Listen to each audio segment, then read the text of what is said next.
আসসালামু আলাইকুম, welcome back to my another video. আজ আমি আপনাদের সাথে শেয়ার করছি আগের রাতের বেঁচে যাওয়া ভাত দিয়ে বিরিয়ানি, যা রান্না করলে আপনার অনেক ক্ষেত্রে ডিনারও হবে, পরিবারের ছোট বড় সবার পছন্দ বা সবাই পছন্দ করবে।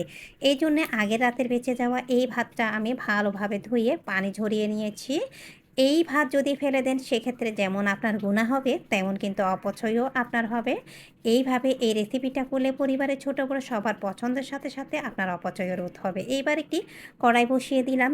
এই ভাজা ভাতে অবশ্যই আপনারা তেলের এবং পেঁয়াজের পরিমাণ বা কোয়ান্টিটিটা একটু বেশি দেওয়ার চেষ্টা করবেন। আবার এটা কিন্তু পান্তা ভাতের বিরিয়ানিও বলতে পারেন। পেঁয়াজটা দিয়ে আমি ভালোভাবে একটু রান্না করে সফট করে নিচ্ছি। এর মাঝে ১ টুকরা পান্দান পাতা, ৩টা এলাচ, ২ টুকরা দারচিনি, একটা বড় সাইজের পেঁয়াজ ১ টেবিল চামচ পরিমাণ দিয়ে দিলাম।